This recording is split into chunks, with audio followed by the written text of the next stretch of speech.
तो हेलो दोस्तों, आज है lecture number 4।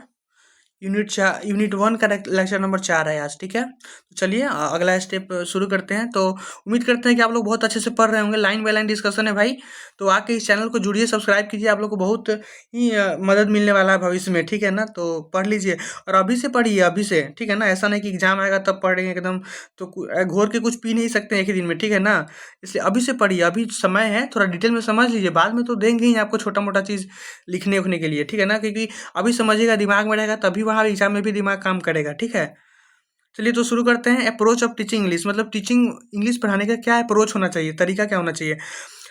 An approach is the concern not only with how but also what, मतलब कैसे पढ़ाना है इससे मतलब नहीं है, क्या पढ़ाना है ये भी जरूरी है। It's matters of principles derive from experience is based on psychological learning of teaching learning process.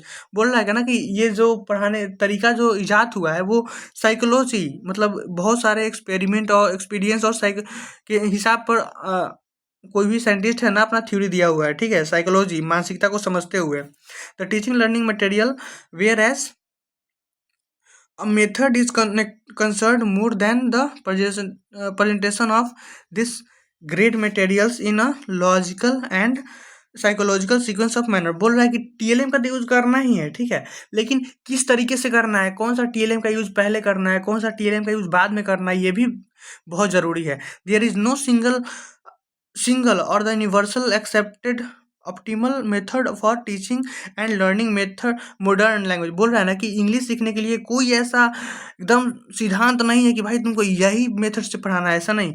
तुम नए नए मेथड अपना, तुमको लगता है कि हाँ यार मेरा अपना भी मेथड है कुछ पढ़ाने का, तो उसको पढ़ा सकते हैं आप, ऐसा कुछ नहीं है।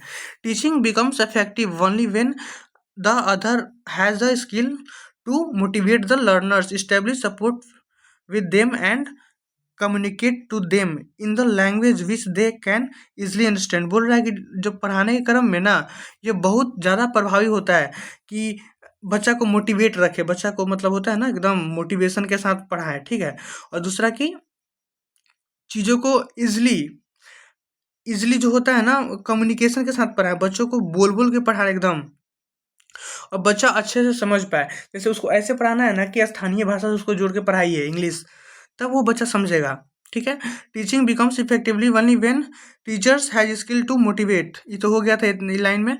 अगला है यहाँ से, अगला है ना यहाँ से पढ़िए आप। ठीक है, for for effective teaching a teacher need to adopt an informal elective method incorporating elements from the entire range of methods available।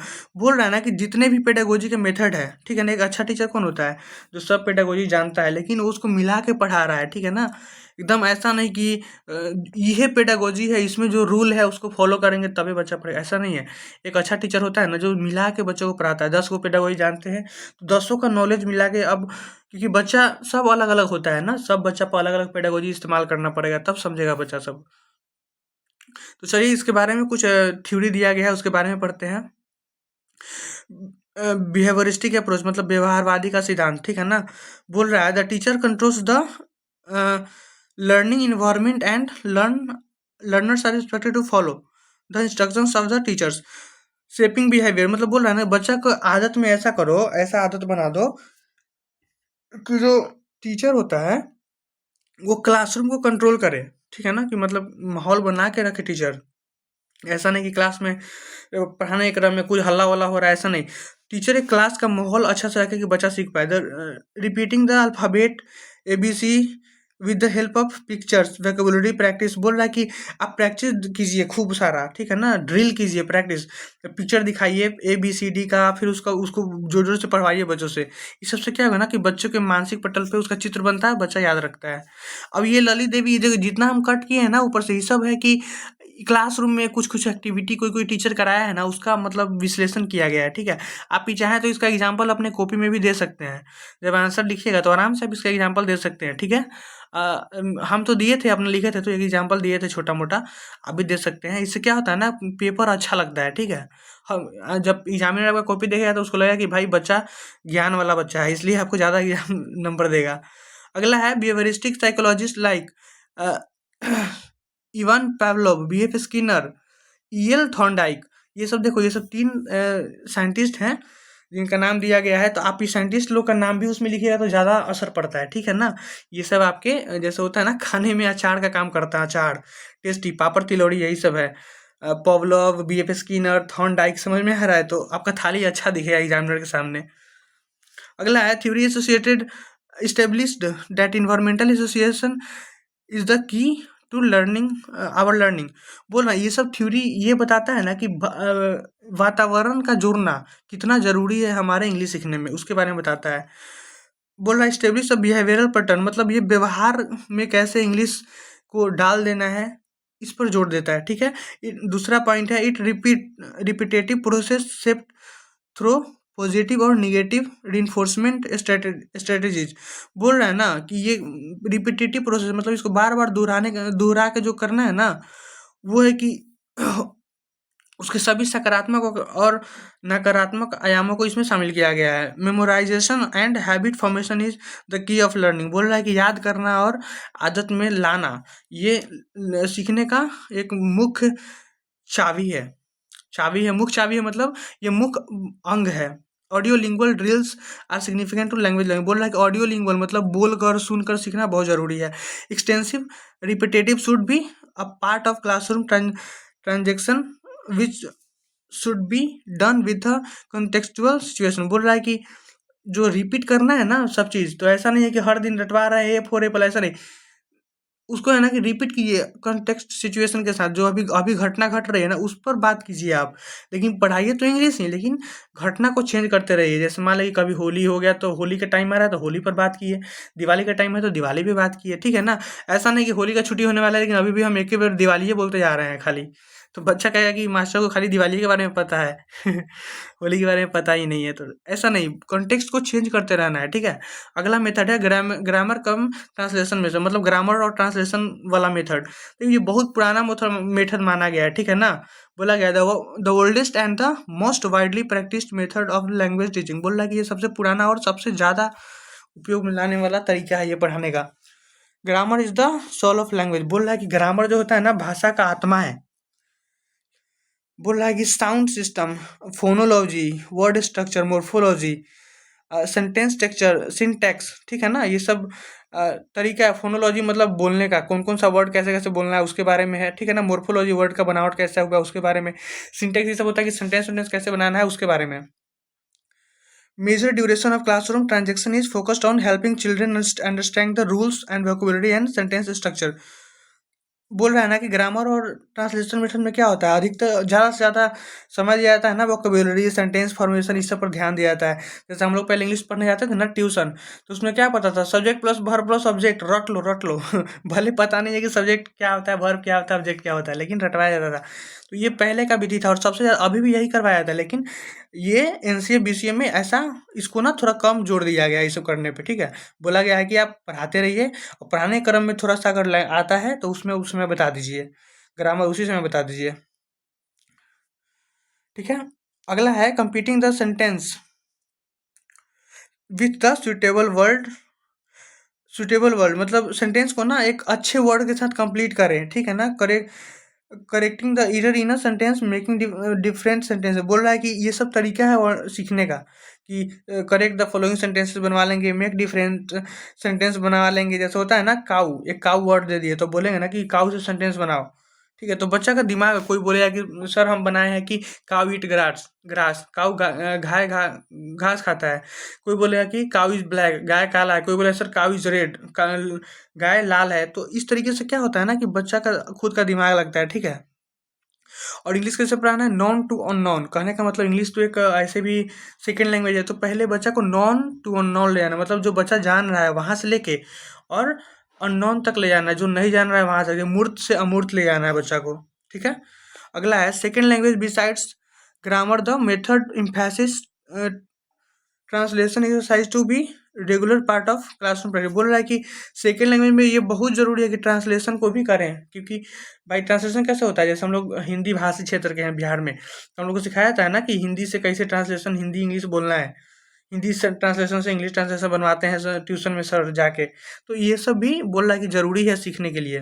Connecting classroom with mother tongue and transactions exercise based on grammatical understanding help children acquire basic foundation of English learning. बोल रहा है कि classroom को ना बाहरी दुनिया से जोड़िए, मतलब बाहरी दुनिया से भी जोड़ना है, और जो मदर टंग है उसका सहारा लेकर हमको पढ़ाना है, ठीक है ना, ताकि बेसिक फाउंडेशन जो इंग्लिश का है वो मजबूत हो सके। और उसमें ग्रामर के आधार पर भी पढ़ाना है उसको। मतलब कहने का मतलब है कि मान लो एक चैप्टर पढ़ने हम क्लास में जा रहे हैं, तो उसको पढ़ाइए, लेकिन बीच बीच में ग्रामर भी उसको बताते रहिए, ठीक है ना।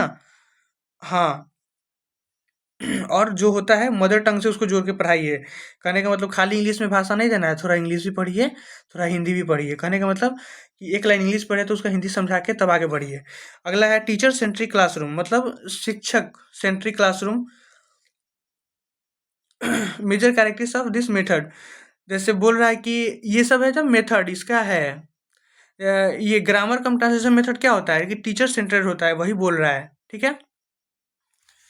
जो भी हम बोले हैं वो सब ग्रामर वाले मेथड में। ये जैसे ग्रामर में होता है कि बच्चा को तो कुछ समझ में आते नहीं रहता है, लेकिन टीचर ही बोर्ड पे एकदम बक बक बक बक किए जाते हैं, लिखे जाते हैं।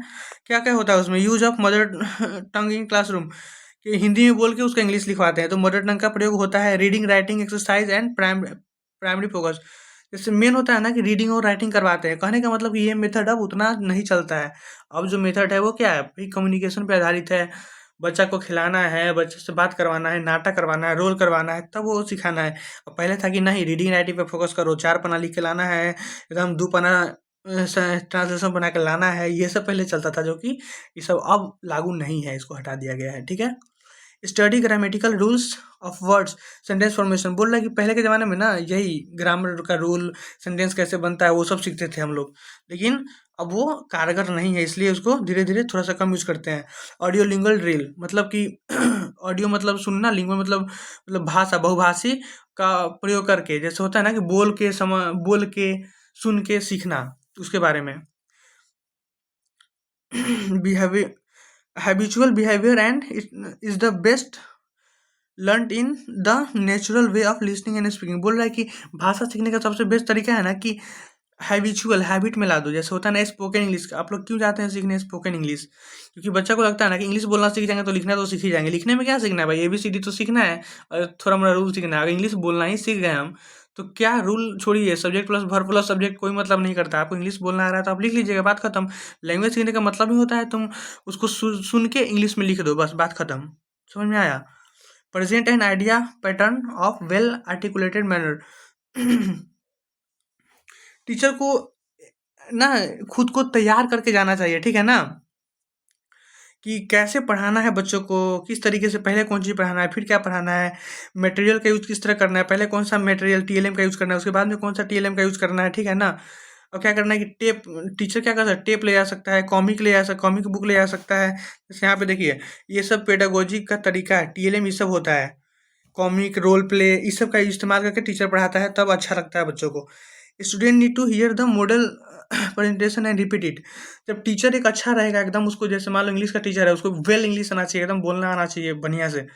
तो बच्चा क्या होता है ना, उसी को देख के सीखता है, टीचर को देख के, ठीक है। तो एकदम यहाँ कहने का मतलब है कि बच्चा को एकदम अच्छा से अच्छा इंग्लिश सिखाना है। अगर मान लो कि टीचर थोड़ा कम पढ़ा लिखा है, मतलब थोड़ा उसको कम इंग्लिश आता है बोलने, ठीक है ना, तो वो चाहे तो टेप रिकॉर्डर का सहारा ले सकता है बच्चों को सिखाने के लिए, ठीक है। बोल रहा है की वर्ड्स एंड फ्रेजेस, मतलब कीवर्ड और फ्रेज जो होता है उसका प्रयोग कर सकता है ताकि इंग्लिश और अच्छा हो जाए। ड्रिल, ड्रिल करवाना है, ठीक है ना, मतलब कहने का मतलब कि बार बार ऐसे करवाना है प्रैक्टिस, कि बच्चा एकदम सीख ले। Audiolingual method effectively serve the objective of. बोल रहा है ना कि जो ऑडियो लिंगुअल मेथड है वो किस किस चीज़ों को मतलब शामिल करता है, उसके बारे में पढ़िए, ठीक है ना। पहला है ओरल और ओरल स्किल। कहने का मतलब कि ओरल मतलब बोलना, ओरल मतलब सुनने वाला काम। ये डेवलप होता है बच्चा में, जैसे बातचीत करता है ना, तो बच्चा समझ पाता है चीज़ों को।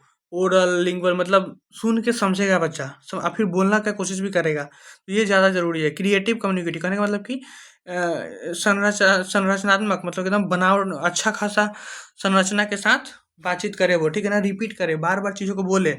वैरायटी ऑफ इलेबोरेट ड्रिल्स, मतलब बहुत सारे ड्रिल करवाना है, जैसे कभी लाइन में खड़ा करा के बुलवा रहे हैं, कभी गेम खिला रहे हैं, कभी वर्ड मीनिंग पजल खिला रहे हैं, तो ये सब ड्रिल है, बार बार प्रैक्टिस करवाने का चीज़ है। और ये सब करने से क्या होगा कि हैबिट में शामिल हो जाएगा ये सब चीज़, ठीक है। तो बच्चा, मान लीजिए कि टीचर अगर उस दिन नहीं है तो बच्चा क्लास में खुद से भी कर सकता है अपने, जैसे इंग्लिश हम 2 लाइन सिखा के चले गए, तो बच्चा क्या होगा ना, जब आप बाहर जाइए क्लास से बाहर, तो खुद अपने में बोलता है। जैसे आप बोल दोगे ना कि आज से सबको क्लास में इंग्लिश बोलना है, तो बच्चा क्या होगा ना कि जैसे आप जाइएगा तो 1-2 घंटा तक आपस में बोलता है सब इंग्लिश, भले ही नहीं आता है बोलने में, हर टूटा फूटा वर्ड में बोलता है सब जरूर। तो धीरे धीरे अगर ये करेंगे ना, तो कभी ऐसा टाइम भी आएगा कि बच्चा पूरा अच्छे से इंग्लिश बोलने लगेगा क्लास में ही। ये बहुत ज़रूरी है, ठीक है। अगला है स्ट्रक्चरल अप्रोच। किस तरह से इंग्लिश का स्ट्रक्चर है उसके हिसाब से पढ़ाएंगे ना। तो चलिए उसको देखते हैं क्या ये कह रहा है। इट लेड स्ट्रक्चर अप्रोच का मेन जो होता है ना, मेन महत्व वो क्या करता है, laid on mastery of structure pattern of sentence phrase and also on the special feature of language. देखो बोल रहा है कि स्ट्रक्चर का जो अप्रोच होता है वही subject plus verb plus object होता है ना, तो वो सब क्या होता है ना कि कहाँ पे कौन सा चीज़ आएगा, मास्टरी, ये सब्जेक्ट का मास्टरी करने के लिए ज़रूरी है। तो बच्चा प्राइमरी लेवल पे तो मास्टरी करेगा नहीं क्या, बच्चा को बस बोलने आ जाए प्राइमरी लेवल पे इंग्लिश, यही बहुत बड़ी बात है, बोलना सीख जाए लिखना सीख जाए काफ़ी है, मतलब मास्टरी करना कोई ज़रूरत नहीं है। It believe depth word word order और patterns of form is of primary importance in learning of foreign और सेकेंड लैंग्वेज। बोल रहा है कि जो स्ट्रक्चर अप्रोच है ना, उसमें स्ट्रक्चर पे ध्यान दिया जाता है कि बच्चा की बोलने वाला काम बच्चा अच्छा से कर पाए, ठीक है ना, स्ट्रक्चर को गड़बड़ ना कर, लिखने का सही तरीका हो, ये सब। लेकिन ये प्राइमरी स्तर के लिए उतना इम्पोर्टेंट नहीं रखता है, ठीक है।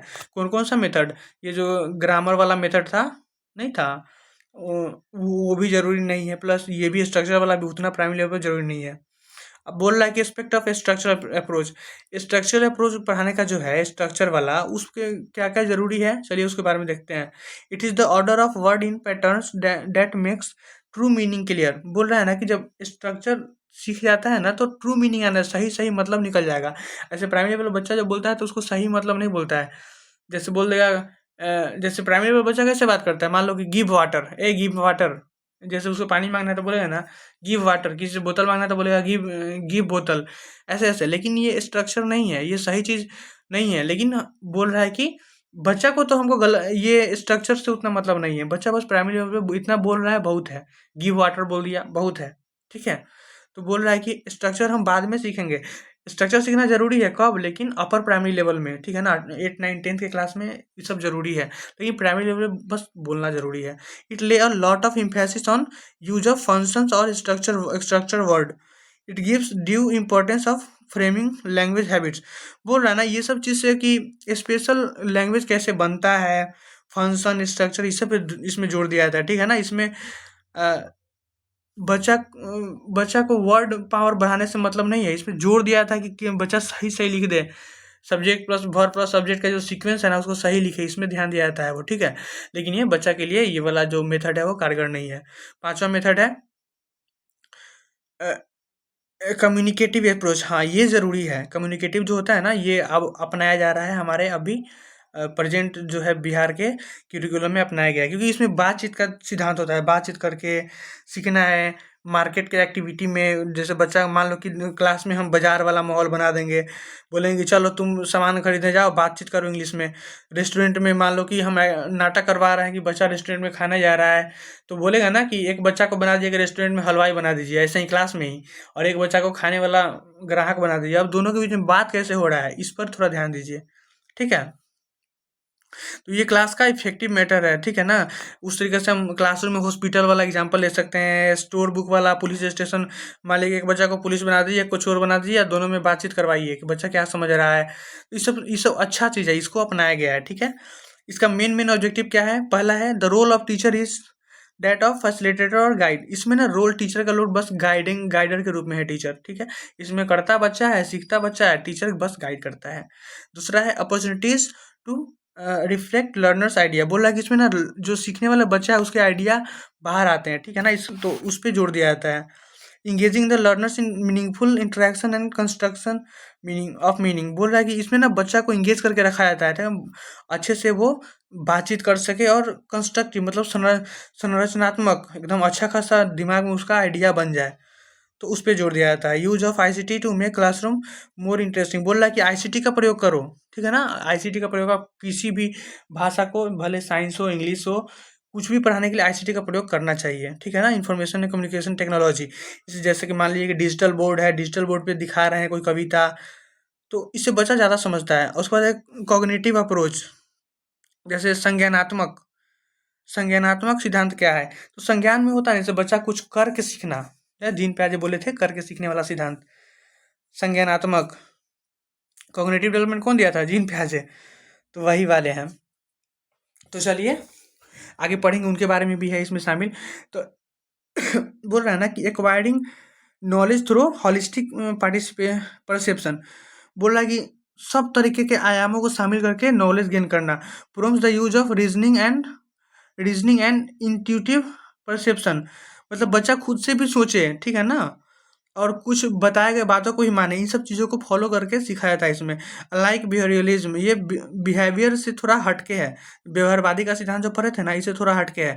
This approach considers language learning as a thoughtful process, इसमें है ना कि जैसे बिहेवियर में क्या था कि बोलते बोलते मतलब बोल के सीख रहे हैं, बच्चा बोल रहा है सीख रहा है बोल रहा है, इसमें है ना कि बोल रहा है तो कुछ उसमें से भावनाओं को भी सीख रहा है, इस पे ध्यान दिया जाता है, जोर दिया जाता है, ठीक है ना। थॉटफुल प्रोसेस, बच्चा अपना दिमाग भी लगाता है, सोचता भी है, तो ये ज़्यादा असरदार है, ठीक है ना। बिहेवियर वाला से ज़्यादा असरदार तरीका है ये पढ़ाने का।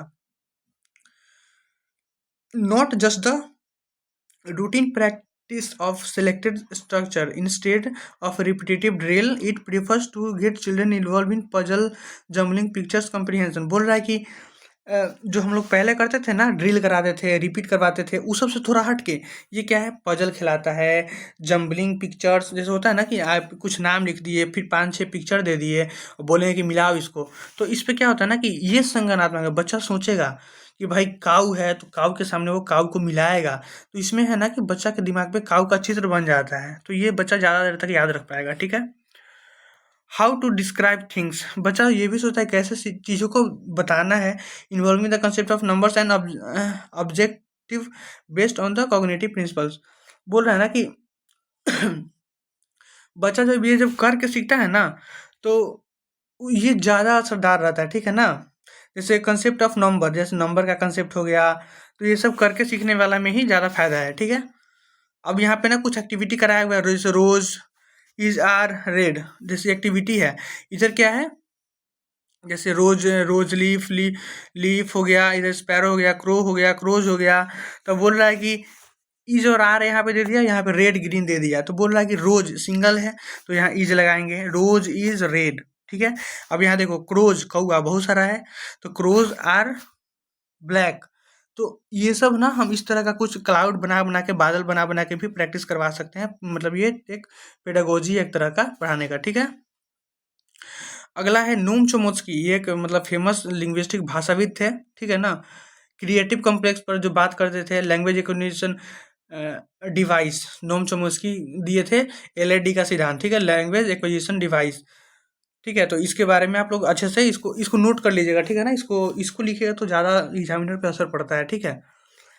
Designing different challenges task which involve problem solving approach, ठीक है ना। इसमें होता है ना कि बच्चों को प्रॉब्लम समस्या का समाधान कैसे करें, इस पे जोर दिया जाता है, इसको बच्चा को सिखाया जाता है, ठीक है। Thoughtful and creative involvement of learners, बोलता है कि बच्चों को ना सोचशील बनाना, कि बच्चा सोच सके, तो उसको इन्वॉल्व करते हैं यहाँ पे, ठीक है ना। Encouraging of developing holistic participation of task, बोल रहा है कि इसमें ना पूरा संपूर्ण बच्चा पार्टिसिपेट करता है, तन मन धन सब कुछ से बच्चा पार्टिसिपेट करता है इसमें, ठीक है।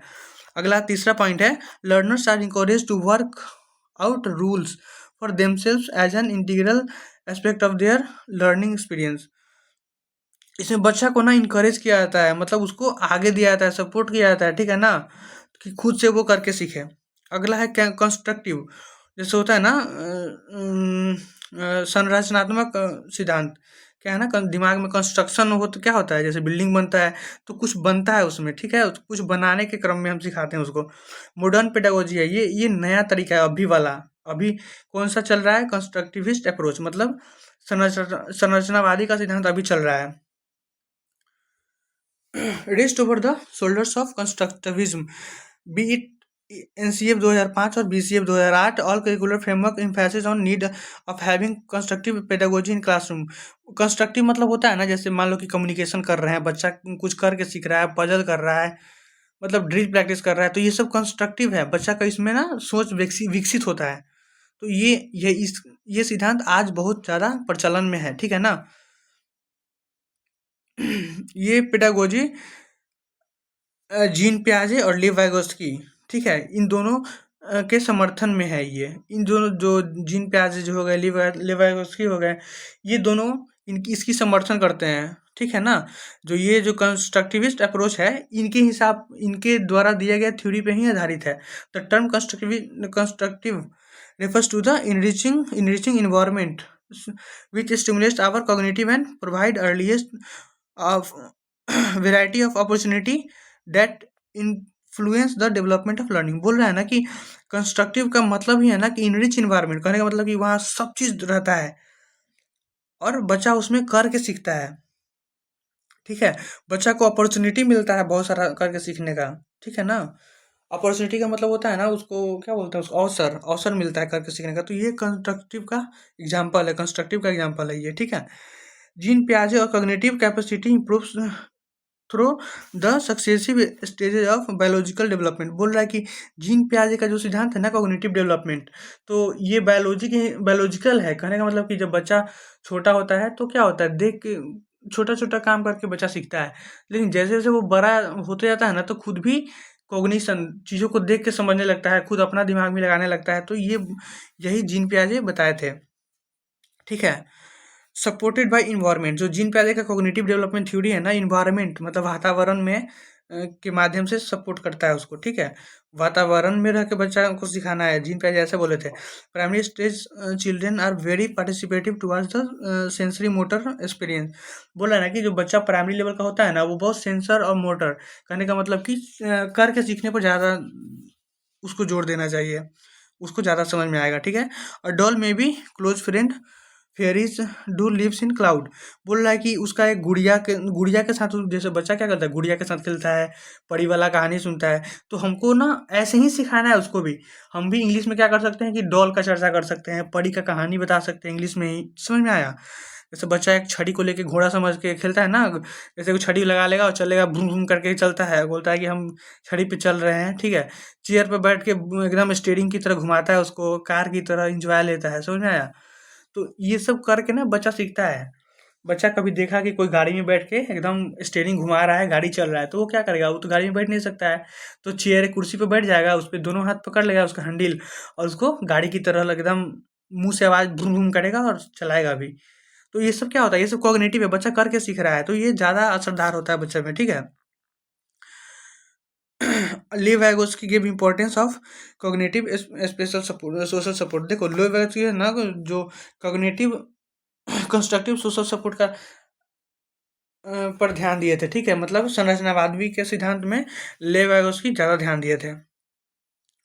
Teacher must create constructive social situations, मतलब टीचर को ना ये बहुत ज़रूरी है कि कंस्ट्रक्टिव मतलब संरचनात्मक सामाजिक वातावरण को बना के रखे, ठीक है। स्कैफोल्डिंग रेफर्स मतलब एक मंच प्रदान करे ताकि बच्चा नाटक कर सके, जैसे होता है ना मंच, जैसे जैसे मान लो कि टीचर एक मंच है, जैसे बच्चा जहाँ पे अपनी गलतियों को करके सीखने का काम सुधार करेगा, सीखेगा, उसमें अपना अच्छा अच्छा चीज़ को अपने अंदर समाहित करेगा। तो ये कहाँ, ये टीचर एक प्लेटफॉर्म की तरह है, बच्चों का सपोर्ट करना चाहिए, या स्कूल को एक प्लेटफॉर्म बना देना चाहिए, ठीक है ना, कि जहाँ पे बच्चा कुछ करे। और बच्चा को डांटना नहीं है, बच्चा कुछ गलती करता है तो उसको और ना प्रोत्साहित करना है, उसको हल्का सा उसको सिखाइए और प्रोत्साहित कीजिए, ठीक है। इसके फोल्डिंग का मतलब प्लेटफॉर्म होता है।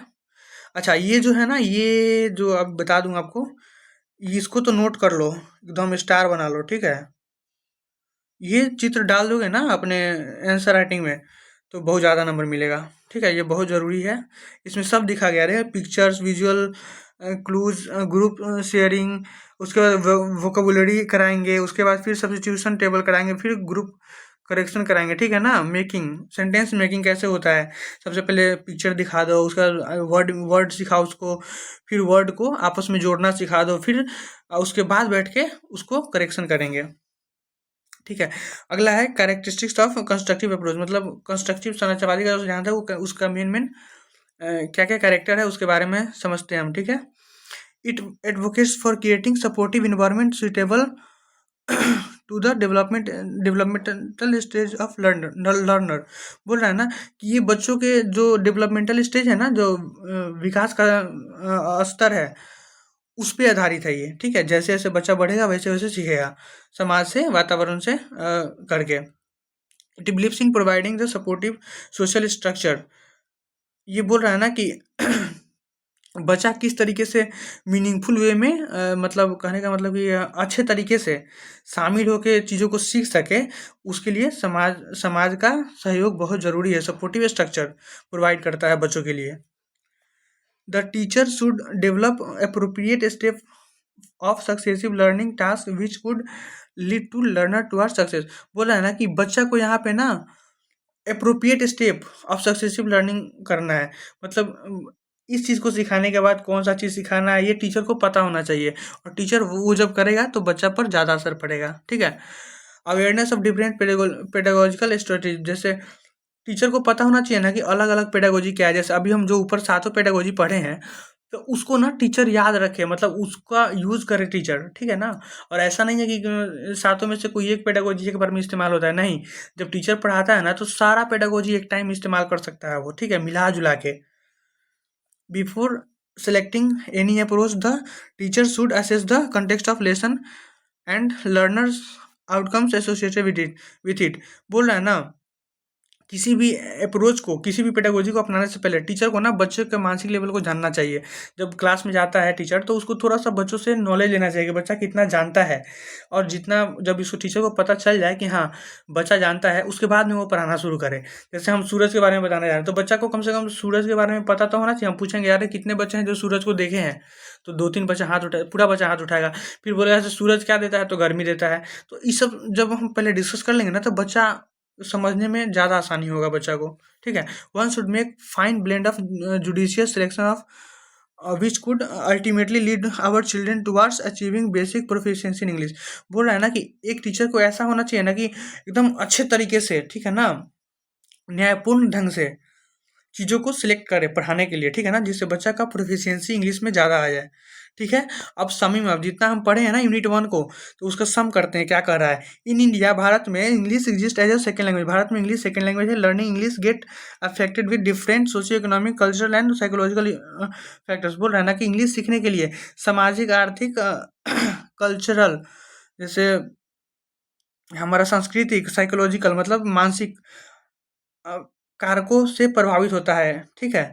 हाउएवर, जैसे जब इंग्लिश सीखते हैं ना तो सामाजिक, आर्थिक, ये सब जो होता है ना, मानसिक कारक हमें प्रभावित करते हैं। Planning English classes with the principle of habit formation, मतलब बोल रहा है ना इंग्लिश क्लास को ऐसे फॉर्मेशन करना है ना जिसमें आदत बनाना है बच्चों को इंग्लिश पढ़ने का।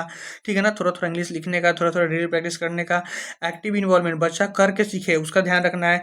नेचुरलनेस, मतलब एकदम नेचुरल वातावरण में पढ़ाना है, एकदम जैसे सामान्य वातावरण में। ऐसा नहीं कि जब इंग्लिश पढ़े तो कुछ एकदम महान काम नहीं, उसको एकदम समान महसूस करवा के पढ़वाइए। ठीक है ना, कम्युनिकेशन करवाइए बच्चों के बीच में, प्रैक्टिस करवाइए, कोरिलेट करवाइए। जैसे अभी क्लास को बाहर से, बाहरी जीवन से जोड़ के पढ़ाइए। ठीक है। Help teachers overcome there barriers. ये सब जो करोगे ना भी एक ये सब करेंगे। VAKT होता है ना, विजुअल, ऑडियो, काइनेस्थेटिक टीचिंग का जब यूज करते हैं हम, तो टीचर के जो पढ़ाने में जो दिक्कत आता है ना वो सब खत्म हो जाता है। ठीक है ना, पहले कुछ दिखाएंगे, फिर सुनाएंगे, फिर बच्चा को कुछ करवाएंगे भी, एक्टिविटी में शामिल कर लेंगे। तो इससे क्या होता है ना कि टीचर पे कम लोड पड़ता है। ठीक है, तो ये सब करना जरूरी है। NCF 2008 और NCF 2005 और BCF 2008 के हिसाब से connecting English class with native culture of Bihar, कहने का मतलब NCF और जो BCF है ना, वो इंग्लिश को ना बिहार के दैनिक जीवन से जोड़ता है। जो बिहार का जो अभी सांस्कृतिक है उससे जोड़ के पढ़ाता है। ठीक है ना। अब यहाँ पे कुछ सेल्फ असेसमेंट का क्वेश्चन है, तो उसको आप देख लीजिएगा। ये 5वां नंबर हम आपको पढ़ देते हैं ना। What is difference between behaviouristic cognitive approach. बोल रहा है ना कि व्यवहारवादी का सिद्धांत और संज्ञानात्मक अप्रोच में क्या अंतर है, वो आपको लिखना है। तो ऊपर पढ़ाया गया है ना, आप थोड़ा सा उसको डिस्कस करके इसको लिखेंगे। बाकी यूनिट 1 यहाँ पे हो गया खत्म। यूनिट 2 का क्लास हम आगे देखेंगे फिर से, ठीक है। तब तक के लिए आप अच्छे से पढ़िए। जय हिंद। और इस चैनल को सब्सक्राइब कीजिए, क्योंकि टाइम पे आपको आपका डीएलएड का एग्जाम खत्म होने तक हम साथ नहीं छोड़ने वाले हैं, ठीक है। आप आराम से दीजिए और आपको बहुत अच्छा से इंग्लिश प्रिपेयर करना है, क्योंकि मेरे बहुत सारे दोस्त इसमें फेल हो चुके हैं, ठीक है।